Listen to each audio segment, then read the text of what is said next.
Bonjour à tous, bien-aimés, je vous invite à une lecture dans 1 Pierre chapitre 2, et je vais lire à partir du verset 18, qui nous dit ceci: « Serviteurs, soyez soumis à vos maîtres, avec un entier respect, non seulement à ceux qui sont bons et bienveillants, mais aussi à ceux qui sont malfaisants. Car c'est une grâce si on supporte les peines que l'on souffre injustement, en étant conscient que Dieu est avec nous. En effet, quel mérite y a-t-il à supporter les coups, si vous les recevez pour avoir commis une faute? Mais si vous avez à souffrir lorsque vous agissez bien, et que vous le supportez, c'est une grâce aux yeux de Dieu. C'est à cela qu'il vous a appelé, car Christ lui-même a souffert pour vous. Il vous a laissé un modèle afin que vous suiviez cette trace. Il n'a pas commis de péché, aucune parole de ruse n'est jamais sortie de sa bouche. Quand on l'a insulté, il n'a pas répondu par l'insulte. Quand on l'a fait souffrir, il n'a menacé personne. Il s'en est remis à Dieu qui juge avec justice. Il a porté lui-même nos péchés dans son propre corps sur la croix, afin que, morts au péché, nous vivions une vie conforme à sa volonté. C'est par ses blessures que vous avez été guéris. Car vous étiez comme des moutons égarés, mais maintenant vous avez été ramenés à celui qui est votre berger et qui veille sur vous. Amen. Dans ce passage, il nous est parlé de la réaction et du comportement que nous devons avoir lorsque nous sommes, lorsqu'il y a, par exemple, il parle là notamment du serviteur qui doit agir à l'égard de son maître, se comporter à l'égard de son maître, et puis il dit, vous devez être soumis à vos maîtres avec un entier respect.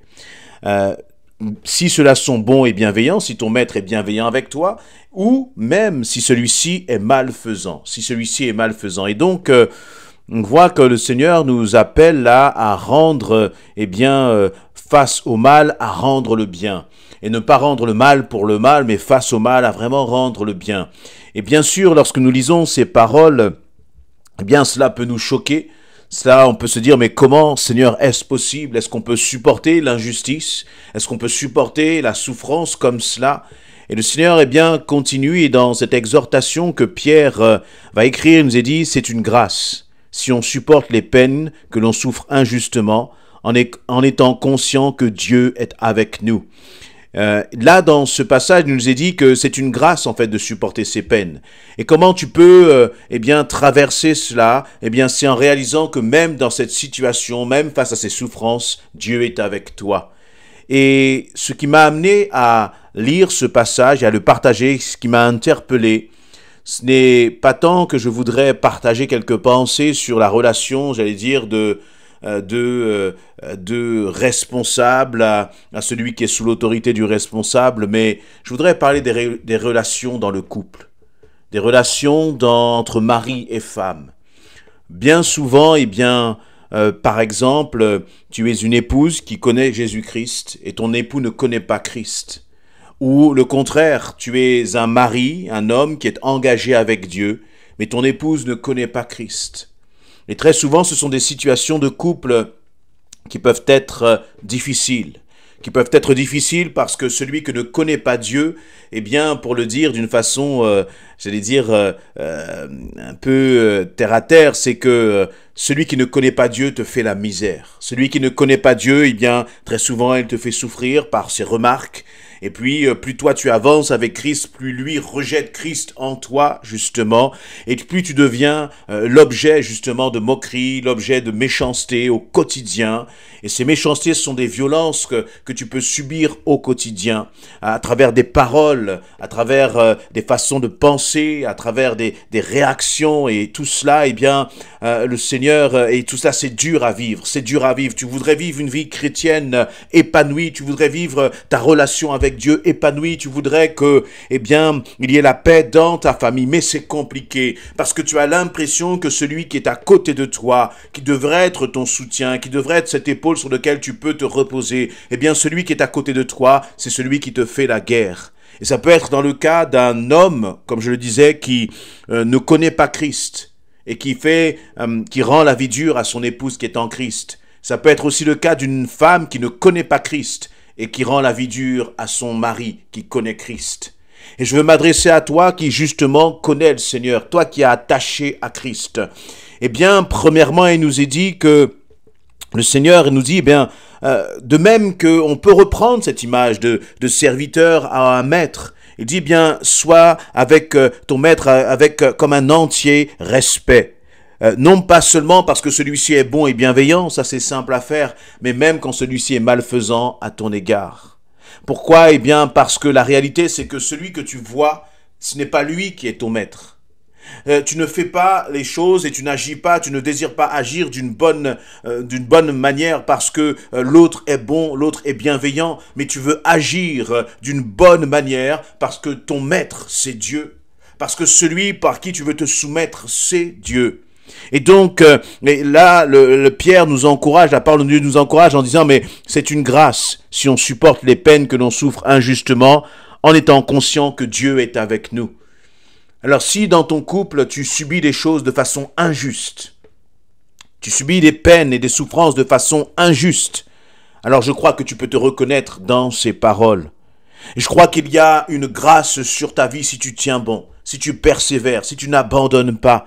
Et comment est-ce que tu peux arriver à persévérer? Parce que par tes propres forces, tu te dis, mais c'est impossible, je ne pourrais pas continuer ainsi. Le Seigneur dit, eh bien, si tu es conscient que Dieu est avec toi, sois conscient que Dieu est là, sois conscient que Dieu est avec toi, que ton soutien, que ta paix, que ton bonheur ne vient pas de l'autre, ne vient pas de celui qui est en face de toi, mais que ta paix et ton bonheur vient du Seigneur. Et si tu décides cela, si tu crois vraiment cela, eh bien l'ennemi n'aura pas de prise justement sur toi. Il pourra s'agiter à travers ton mari, il pourra s'agiter à travers ton épouse, mais il n'aura pas de prise et pas d'autorité parce que tu auras décidé de placer ta paix dans le Seigneur, dans le Seigneur.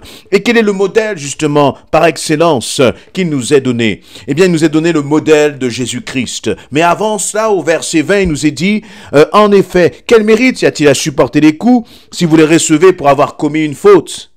Mais si vous avez à souffrir lorsque vous agissez bien et que vous le supportez, c'est une grâce aux yeux de Dieu. Je veux quand même modérer ces quelques propos. Là, lorsque Pierre parle, il nous parle de la relation du maître avec son serviteur ou avec son esclave, ce qui correspondait à une relation que l'on avait à cette époque de l'Antiquité. Voyez? Et donc, mais là, je ne dis pas que la femme doit se laisser battre, par exemple, pas du tout. Mais si on remet dans le contexte, c'est que, eh bien, si une femme, si un mari est moqué, est rabaissé par son époux qui ne connaît pas le Seigneur, je crois que, eh bien, il faut ne pas réagir justement par la moquerie, il ne faut pas réagir à cela par la colère, mais il faut réagir par comment dire, avec la réaction que Dieu va te dicter dans ton cœur. Ne laisse pas ta chair prendre le dessus. Mais plus tu vas subir ces offenses, plus tu vas subir ces paroles peut-être abaissantes, et parfois c'est même de l'indifférence. Peut-être ton mari qui va te manifester de l'indifférence, ton épouse qui ne connaît pas Christ qui va te manifester de l'indifférence. Alors que toi, tu t'es marié pour vivre, eh bien, une relation d'amour, une relation épanouie. Et si tu vis cela, eh bien, ne réagis pas justement par la colère. Ne réagis pas par, la vengeance, mais réagis comme Christ veut que tu réagisses. Et pour que tu réagisses comme Christ veut que tu réagisses, il va falloir que tu passes du temps à ses pieds et que tu puisses être honnête et avoir un cœur à cœur avec ton Seigneur et dire à Dieu, eh bien, voilà ce que j'ai envie de faire, Seigneur, voilà ce que je ressens parce que j'ai été offensé, parce que j'ai été rabaissé, parce que j'ai été ignoré. Et lorsque tu vas parler avec ton Dieu, eh bien, je crois que le Saint-Esprit lui aussi va te parler. Je crois que le Saint-Esprit va apaiser ton cœur et il va te montrer comment réagir face à cette situation. Et le Seigneur va dire là, Pierre va dire dans ses paroles, si vous avez à souffrir lorsque vous agissez bien et que vous le supportez, c'est une grâce aux yeux de Dieu. C'est à cela qu'il vous a appelé. Christ nous a pas appelés à souffrir, mais il nous a appelés à rester fermes dans la souffrance. Et ça, c'est totalement différent. Christ nous a appelés à être des hommes et des femmes qui restent fermes, quelles que soient les attaques, quelles que soient les épreuves, quelles que soient les souffrances. Et celui qui nous a appelés à cela, eh bien, il nous rappelle que lui-même, il est passé par cela. Il va dire ceci, c'est à cela qu'il vous a appelés, car Christ lui-même a souffert pour vous. Il vous a laissé un modèle afin que vous suiviez cette trace. Est-ce que tu te souviens que si aujourd'hui tu as donné ta vie à Christ, c'est parce que Christ a souffert pour toi. Et si Christ avait abandonné, alors tu ne serais pas là, je ne serais pas là aussi.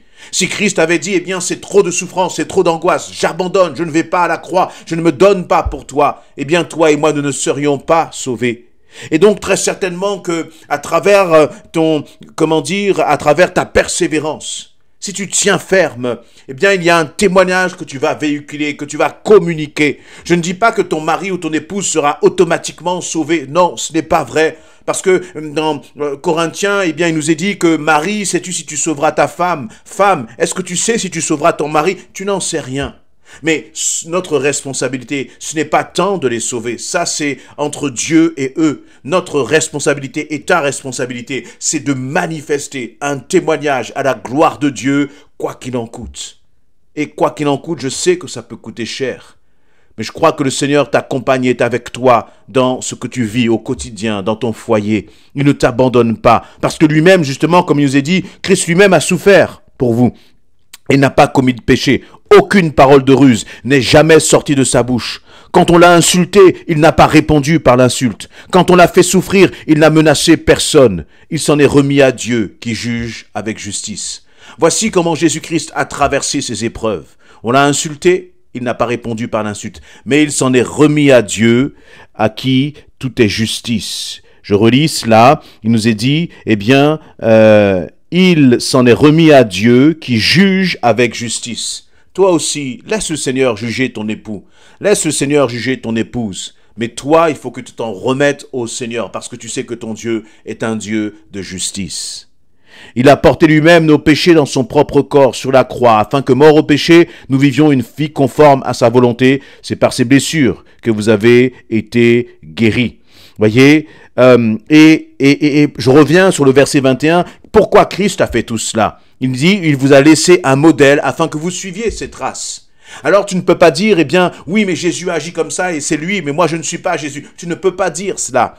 Parce que Jésus a agi de cette façon-là pour que toi tu puisses reproduire ce modèle. Pour que toi tu puisses suivre ses traces.